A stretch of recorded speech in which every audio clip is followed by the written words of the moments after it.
The cabin creaked the way old wood does in deep snow. Rachel moved through it like a soldier, calm, practiced, alert. She had chosen solitude after the war. Silence was her armor, but tonight the silence felt wrong, a breath, not hers, a shift in shadow, too tall for any deer. She reached for the flare gun instinctively. Then came the knock, not on the door, but on the glass.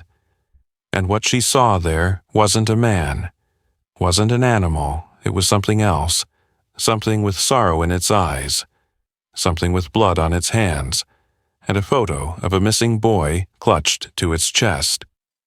Before we begin this unforgettable story, would you mind sharing where you're from in the comments? And if stories of love, loyalty, and second chances move you, please give this video a like and consider subscribing. The snow had fallen steadily all week, blanketing the dense evergreens of Cedar Hollow in a suffocating silence. It was late January in northern Washington, the kind of winter that pressed down on everything: branches, rooftops, hearts. The nearest town, Pine Grove, lay 30 miles east, a quiet hamlet with one gas station, 2 diners, and not nearly enough sunlight to push through the clouds that hovered like ghosts. Up in the mountains, where the wind screamed between trees and time stood still. A woman named Rachel Bennett lived alone in a weather-beaten cabin, tucked between old pine and snow-heavy cedars. Rachel was 38, tall and lean, with sun-worn skin and eyes the color of wet slate. Her movements were precise, her voice low, and her presence, to most who had met her, was something like a knife kept sheathed but always close. She had once been Staff Sergeant Bennett, a combat medic with 2 tours in Afghanistan and a discharge earned the hard way, after a roadside bomb sent 3 men into eternity and left her body and soul cracked down the middle. Since then, she had found solace in isolation. No neighbors, no questions, just the rhythm of survival and the quiet breath of pine around her. That night, as wind scraped frost against the cabin windows and the wood stove hissed with heat, Rachel stood at the sink washing a tin cup. The storm outside had thickened, hiding the moon and muting the forest. Then she heard it. Not the cry of the wind, not the shifting of trees, but a low, guttural grunt, then a thud, heavy, close. Rachel froze. Years of training surged through her nerves, sharpening everything. She grabbed the flashlight and the hunting knife she kept mounted by the door. Her breath clouded as she opened it cautiously. The porch light flickered. Snow whipped across the clearing, and lying there, half collapsed against the wooden railing, was something she could not immediately define. It was enormous, covered in thick, matted hair, black and gray, streaked with dried blood, arms too long for a bear, shoulders too wide for a man. One leg twisted beneath it at an unnatural angle. But what struck her most were its eyes, half-lidded, but unmistakably aware. Pain swirled there, intelligence. Too, Rachel didn't move for a long moment. The creature exhaled, a pained moan escaping its throat, and then she saw the rope around its neck. Not a noose, but a harness. Faded, frayed, and human-made. Dangling from it was a small plastic locket, snapped open to reveal a photograph. A child, brown hair, wide eyes, maybe 8 or 9 years old. A boy? What the hell? Rachel whispered, against every self-preserving instinct. She moved forward, kneeling beside the creature. The smell was raw, blood, wet fur, something wild but not entirely animal. She pressed her fingers to its shoulder. It flinched, but didn't strike. Instead, it let out a slow exhale, head tilting ever so slightly, as if surrendering to her presence. She reached under the creature's arm and heaved. It was heavy, easily 300 pounds, but she'd dragged grown men out of burning vehicles before, with a grunt. She managed to get it over the threshold and onto the cabin floor near the stove. Its breaths were shallow. The snow melted off its fur in dark rivulets. Rachel moved like clockwork then, military precision overtaking awe. She laid out towels, filled a basin with warm water, and sterilized her tools. The creature's thigh was torn open, likely from a fall or impact, not claw marks, not a bullet. A jagged wound, like it had impaled itself on something sharp and old, as she cleaned and stitched. It barely moved, every now and then. Its hand, a massive thing, with long black fingernails and calloused knuckles, twitched. She caught glimpses of a face beneath the hair, a wide brow, a thick nose, a scar along the cheekbone. Not human, but not entirely alien either. And when she looked into its eyes, dark brown with flecks of gold, she felt something shift inside her. Not fear, not even curiosity. Recognition, when she finished the dressing. She wrapped a blanket around it and sat back, breathless.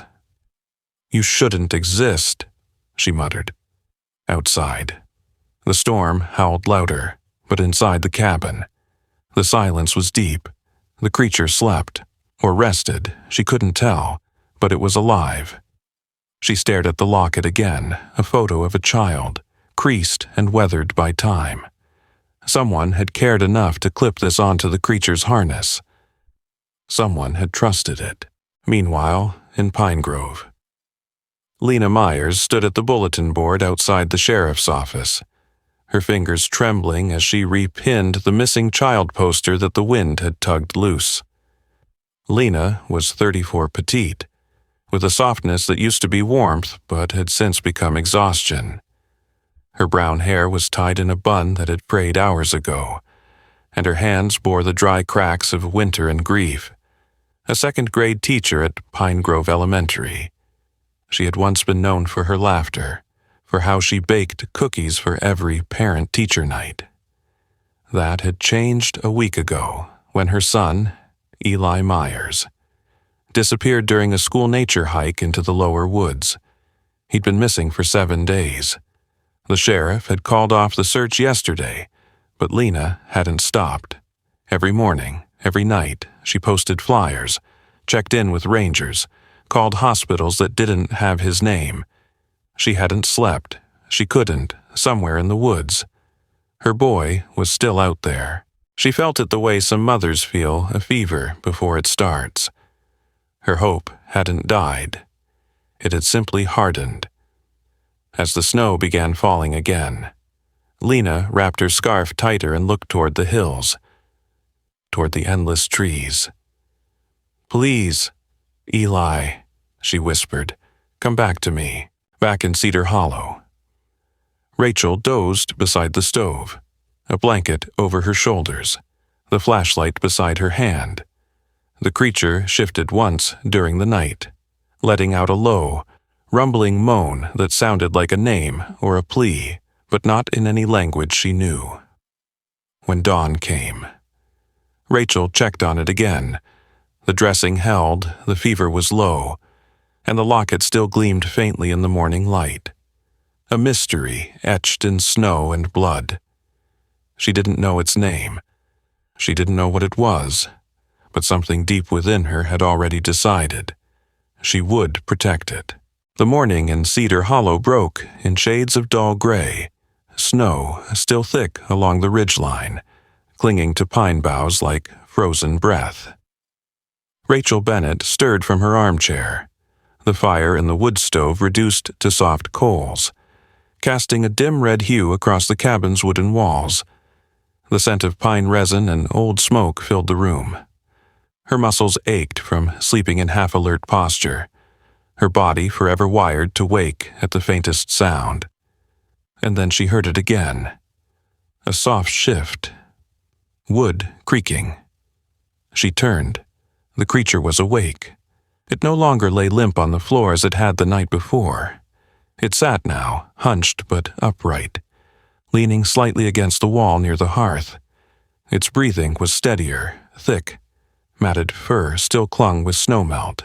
But the eyes were focused, alert. Rachel moved slowly, crouching near the fire. "You're awake," she murmured.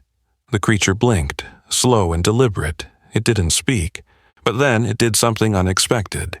It raised its left hand and pointed, not at Rachel, not at the door, upward toward the northern window. Rachel followed the gesture with her eyes.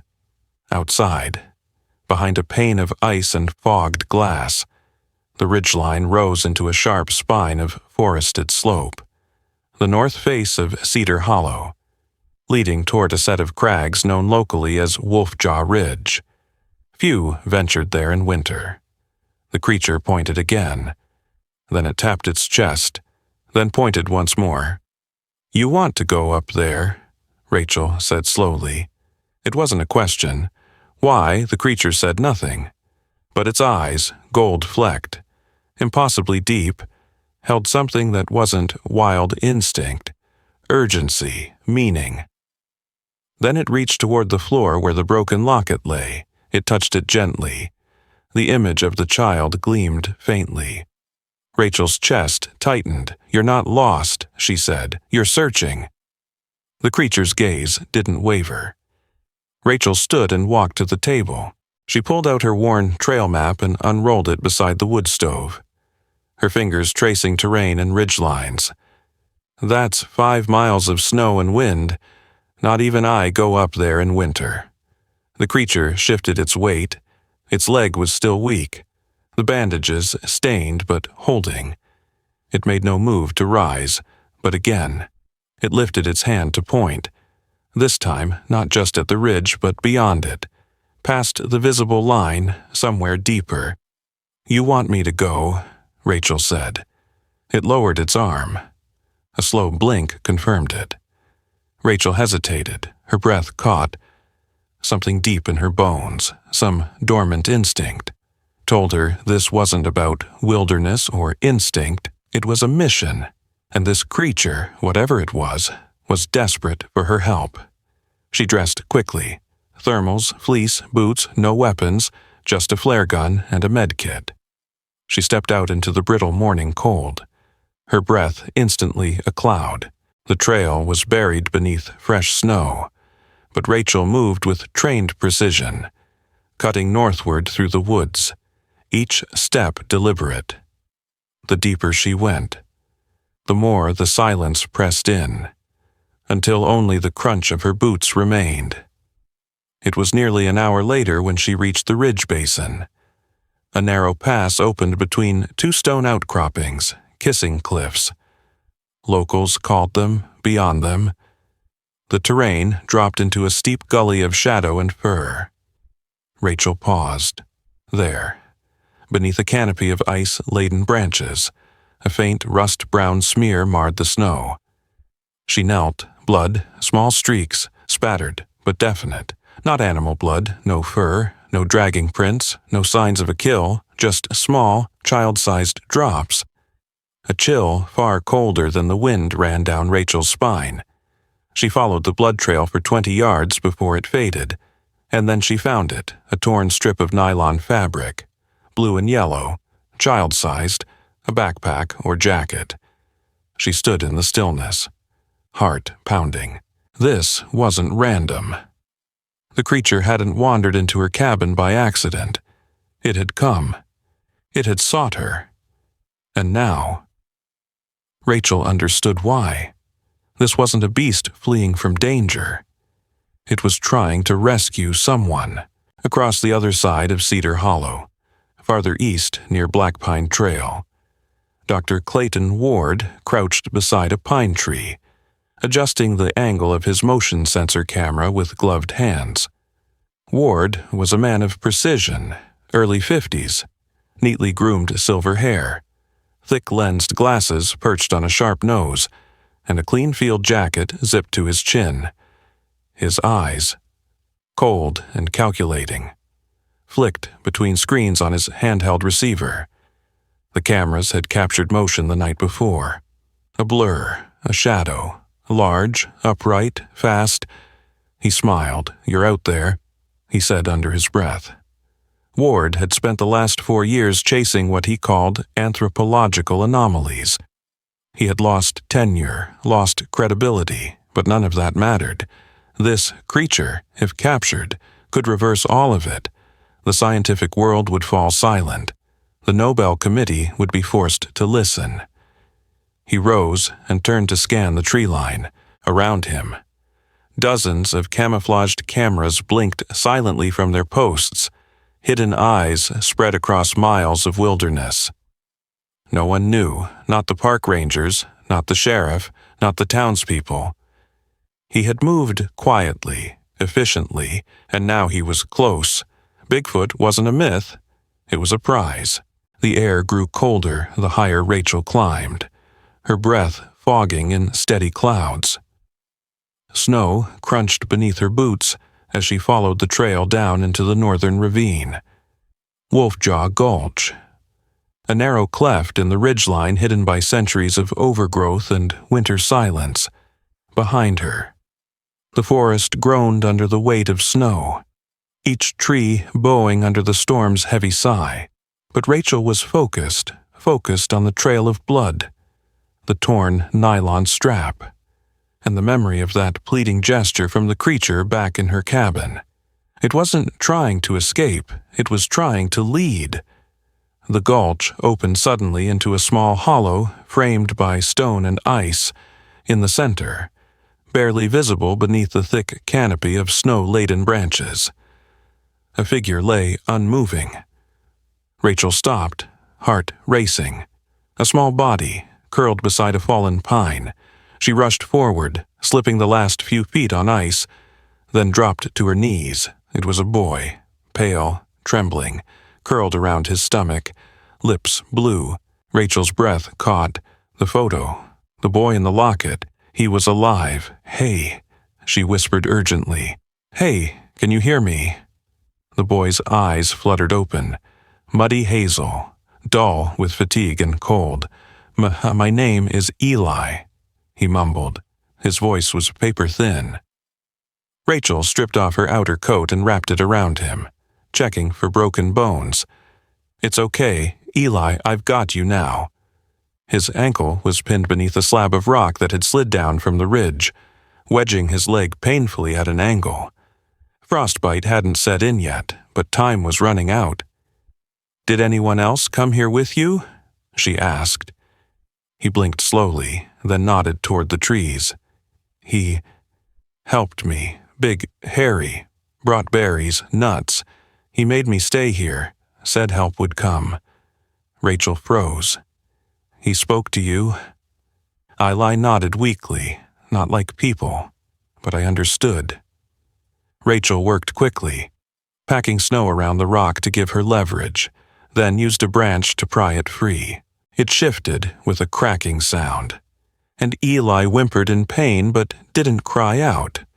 Rachel slid her arms under him and lifted him gently, cradling him to her chest. He was frighteningly light, like a bundle of feathers and bones. "I've got you," she whispered again. "You're safe now." As she began the climb back up the gulch, Rachel couldn't shake the wonder or the fear.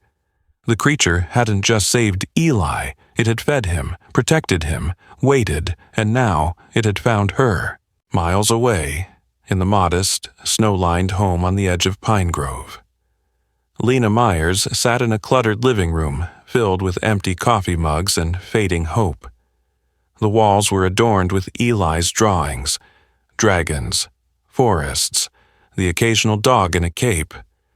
She hadn't changed out of her sweatshirt in 2 days. Her dark red hair was pulled into a knot that had long since unraveled.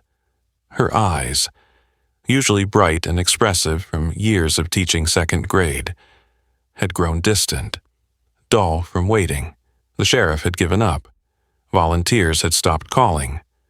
Only Lena kept hoping because she had nothing else. Her phone buzzed. It was a short number. Local ranger station. "Hello," she answered, her voice already tight. A low, male voice responded. "Ms. Myers, this is Ranger Jacob Wilkes. You don't know me, but I think we found something." Lena's heart stalled. "What?" "There was a drone flight over Cedar Hollow this morning. Thermal picked up a small human figure near Wolfjaw Gulch. It's not confirmed, but it's a match for the size and weight range of your son." She stood so quickly the phone nearly fell. "Where exactly?" "There's a cabin nearby, off-grid. We think the figure's moving toward it now." "I'm going," she said. "Ma'am, I should warn you, this area is remote, difficult terrain." "I'm not asking," Lena snapped, grabbing her boots. "I'm already on the way." By the time Rachel reached the cabin with Eli wrapped in every layer she could spare, dusk was seeping into the sky, painting it in hues of bruised lavender and frost-bitten blue. The creature stood at the doorway as she approached, tall, still, and silent. Eli stirred. "He's here." Rachel nodded. "He waited for you." She brought the boy inside, laid him on the cot, and wrapped him in warmed blankets from the footlocker. She boiled water, made him sip it slowly, then crushed protein bars into soft bits he could chew. The creature sat across the room. Watching, Rachel moved beside it, voice quiet. "You found him. Kept him alive. Why?" The creature looked at her, then pointed to its own chest, then made a motion like sheltering something, arms curving inward. Protective guardian, that's what it was. Not a beast, a guardian. Rachel exhaled, emotion catching in her throat. For the first time in years, she didn't feel alone. And then she heard it. A low, mechanical hum. She stepped outside just in time to see it. A drone, sleek, black, gliding overhead like a silent predator. A red light blinked beneath its nose. She raised her hand to shield her eyes. The drone paused midair, then zipped westward, vanishing behind the ridge. Someone was watching. They had found them. Snow fell harder than it had in weeks, transforming Cedar Hollow into a field of white silence. Visibility dropped to mere feet. Trees vanished into fog. The wind howled like something feral, slicing through Rachel Bennett's coat as she stood on the front porch of her cabin, staring into the blizzard. Her fingers hovered near the emergency beacon clipped to her belt. Inside, Eli rested under heavy blankets and beside the hearth. The creature, Bigfoot, sat in stillness, head tilted, as if listening to something only he could hear. Rachel's instincts screamed at her. They weren't alone. The drone hadn't been a scout. It had been a signal. She turned at the sound of an engine, not a snowmobile. A crawler, military style, low to the ground, built for rough terrain. It emerged like a ghost from the white, headlights diffused by flurries. And then she saw the figure walking toward her, boots crunching over snow and ice. Dr. Clayton Ward. His parka was black, tailored, unzipped just enough to reveal a pristine scarf beneath. His silver hair was neatly combed back, undisturbed by wind behind him. Two men flanked either side, both stocky, mid-40s, in matte gray tactical gear. One carried a rifle slung over his shoulder. The other cradled a tranquilizer launcher. Faces impassive, movements professional. Mercenaries. Ward lifted a gloved hand in a mock-friendly wave. "Ms. Bennett?" Fascinating weather for a reunion. Wouldn't you say? Rachel narrowed her eyes. "How did you find me?" Ward smiled, his breath fogging faintly. "Let's say I followed the science. The drone gave me the final piece." "You're trespassing," she said flatly. "Turn around behind Ward." Another figure emerged from the storm. Mara Klein, his field assistant. Her hood was up, her eyes scanning the tree line. She looked conflicted, hesitating near the crawler, boots half buried in snow, Mara was in her early 30s, athletic build, caramel skin, and eyes that missed nothing. She had always been skeptical of Ward's obsessions, but this was different. The presence of mercenaries had shifted the line. Ward stepped closer. "Let's not waste time. You have two anomalies in there. One, a lost child. The other, the most significant biological discovery of the century." Rachel didn't flinch. "They're not yours. They're not yours either. The creature doesn't belong in a cabin. It belongs in a controlled habitat, a study facility. We're talking full sequencing, behavioral metrics. You have no idea what it's capable of." "I know it saved a child," Rachel said, "fed him, kept him alive while people like you called him a myth." Ward's smile vanished. "Hand them over." Rachel reached behind her coat, slowly pulling the emergency beacon from her belt. "Not today." Ward lifted a hand. One of the mercenaries raised his rifle, not aiming, but ready. And then the wind changed. A sudden wall of white roared down from the ridge, a squall. Fierce and immediate. Visibility dropped to inches. Ward shouted something, but it was lost in the howl. In that instant, a shadow passed beside Rachel, a blur of movement. The door to the cabin opened, then slammed shut. When Rachel turned, Bigfoot was gone. So was Eli. Eli clung tightly to the creature's back as they bounded through the snow-covered woods. Bigfoot moved with impossible grace for something so large, his broad shoulders cutting through the storm like a snowplow. His breathing was deep but steady, each stride measured, heading not downward but up, toward the crags above Cedar Hollow. Eli, still weak, buried his face into the creature's thick fur, clutching with numb fingers. "Why are we running?" he whispered, though he knew the answer. The red light, the men, the fear in Rachel's voice. It was happening again. He trusted the creature. He had trusted it the first time it appeared, kneeling beside him in the cold, leaving berries in a hollow log, curling around him at night like a woolen furnace. Now it was running again, for him, back at the cabin. Rachel crouched behind the door, heart racing. She could hear Ward barking commands, trying to rally his men. But the storm worked in her favor. Every sound was muffled, every shadow blurred. She activated the beacon. A red pulse blinked to life. Satellite linked. Emergency broadcast initiated, if anyone was listening, if there were rangers or law enforcement anywhere near. Help was coming. A sudden flash of motion caught her eye. Mara. She stood near the edge of the tree line, watching the door, alone. She didn't shout. She didn't raise a weapon. Their eyes met across the storm. Mara gave a single nod, then vanished into the trees. 2 miles east. Lena Myers gripped the steering wheel of the snowplow-converted Jeep. Jaw clenched, eyes straining to follow the barely visible ranger trail.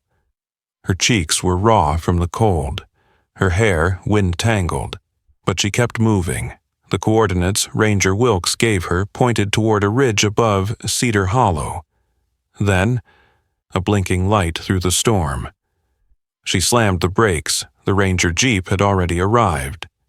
Deputy Hal Romer, a thick-set man in his late 50s with a perpetually gruff tone and the demeanor of someone who'd seen too many winters, stepped out and waved her down.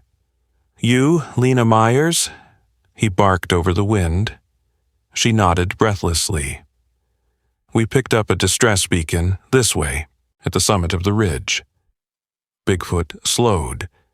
His breath was ragged now, his steps heavier.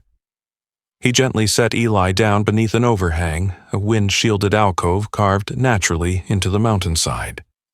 Snow gathered at the edges, but the space was dry. The creature crouched beside him. Eli looked up, eyes wide. "You're hurt." Blood seeped from Bigfoot's shoulder, a gash, raw and ugly, likely from scraping against rocks while shielding Eli from gunfire that had torn through the white moments ago. Eli reached out with shaking hands, pressing his palms to the wound. "You shouldn't have come back for me." Bigfoot didn't answer. He just sat, his breathing slowing, one massive arm curling around the boy again, down in the hollow. Rachel stepped into view just as Deputy Romer and Lena emerged from the tree line. Her hand still clutched the beacon. Lena froze, and then she saw him. Her son, carried in the arms of the wounded, towering creature stepping into the clearing from the ridge. "Eli!" Rachel raised her hand. "Don't move, he's protecting him." Lena ran forward anyway, tears already spilling, boots crashing through snow. She reached Eli and wrapped her arms around him, sobbing into his hair. Deputy Romer aimed his rifle at Bigfoot, but Rachel grabbed the barrel. "No, he's not the threat." Behind them, the remaining mercenaries emerged, rifles raised. Ward stood at the center, fury in his face.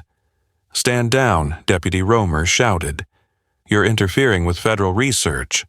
Ward snapped. "You're trespassing with armed men and no warrant." Romer growled back. "Drop the weapons." In that tense silence, something shifted. Bigfoot stepped forward, placing himself between Eli and Ward, not baring teeth, not growling, simply blocking. Then he collapsed to one knee, wounded, breathing shallow. Rachel rushed to his side. Ward screamed, "No, no, he's mine."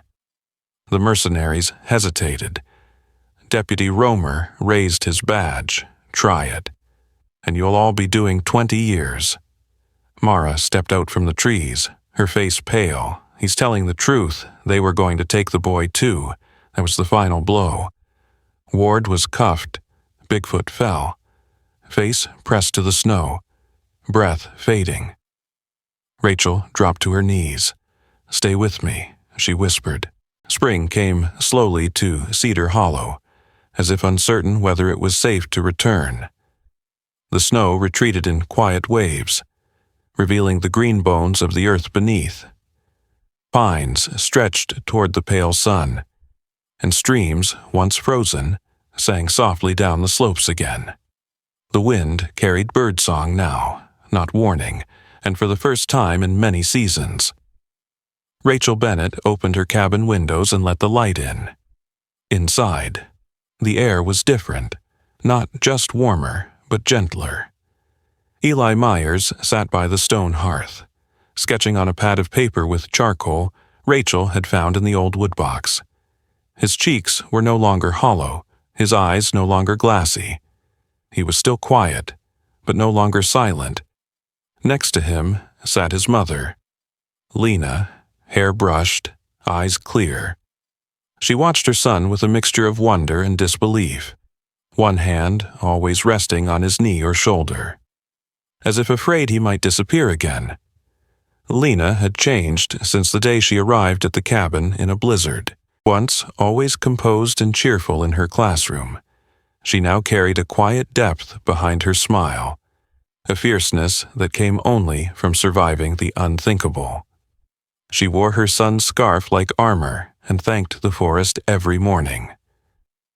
Rachel poured tea into 2 mismatched mugs. Her hands were steady again. She hadn't used her rifle since that night. In fact, she'd packed it away in the storage shed along with the flare gun and the emergency rations. The survival gear had been replaced by something else: gardening tools, notebooks, stacks of books she never finished reading.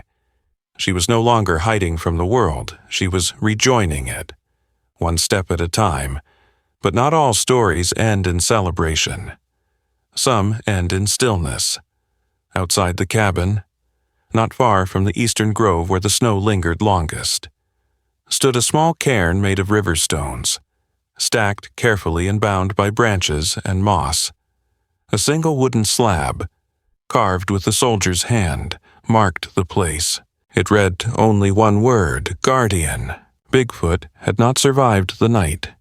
His wounds were too deep, his strength long spent, but he had lived long enough to see Eli safe, to watch the boy smile again in the arms of his mother, to rest beside Rachel in the forest he once called home.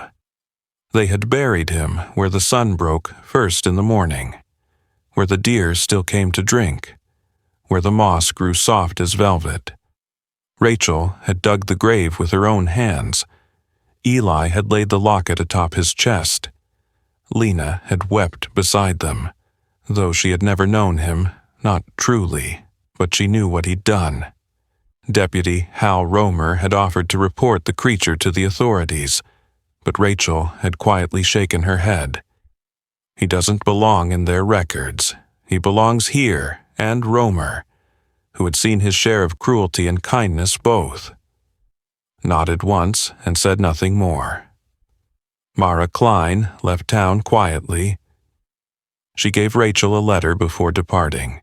In it, she apologized for her role in Ward's plan and offered her contact information in case you ever need someone who knows how to keep secrets. As for Dr. Clayton Ward, he faced federal charges for trespassing, endangering a minor, and illegal wildlife experimentation.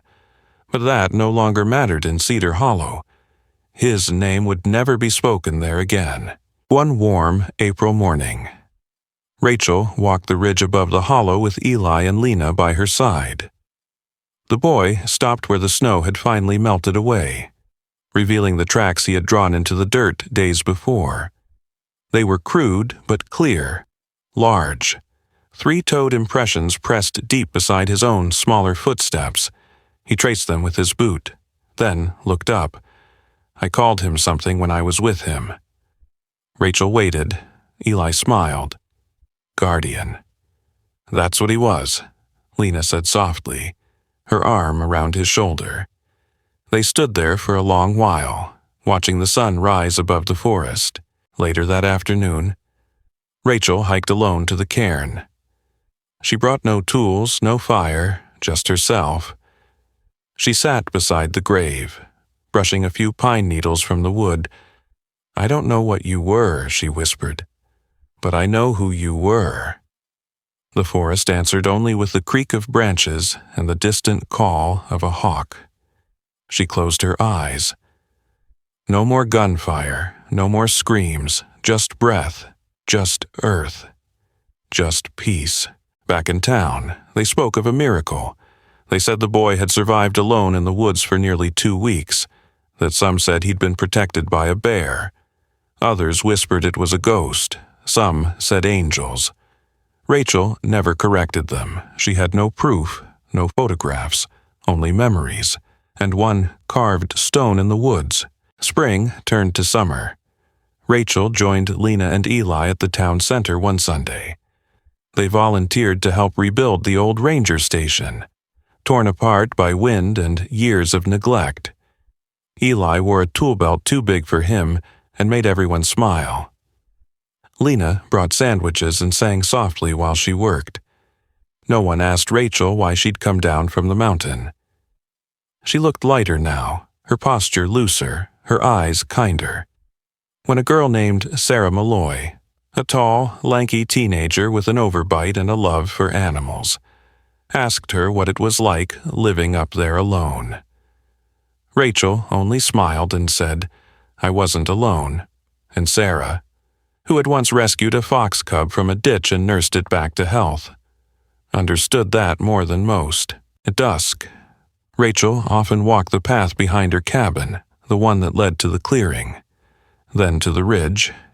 She would pause at the place where Bigfoot had once stood, where he had knelt, shielding a boy not his own, and she would whisper, You did good, because in the end, that was the story of Cedar Hollow. Not a story about monsters, but about protectors, about second chances, and about the kind of footsteps that never truly vanish, just fade into the trees, becoming part of something larger, something enduring, something sacred. Sometimes, the miracles we pray for don't come with bright lights or grand announcements. Sometimes, They come in silence, through snow, through shadow, through the unlikely hands of a guardian we never expected. In Cedar Hollow. It wasn't weapons or science that saved a life. It was kindness, it was sacrifice, and perhaps it was God's hand guiding a wounded creature to the right person, at the right time. Maybe you've felt lost. Maybe you've been alone, like Rachel, or scared, like Eli. But what this story reminds us is this: God doesn't always send angels with wings. Sometimes He sends them with fur. If this story touched your heart, share it with someone who needs hope. Leave a comment with your thoughts, and don't forget to subscribe for more stories of faith, courage, and quiet miracles. And if you believe that God still protects the broken and lifts the lost, type Amen in the comments, not just for Eli, or Rachel, or Guardian, but for yourself, and for anyone who needs a reminder that they are never truly alone. May God bless you and watch over your path wherever it leads.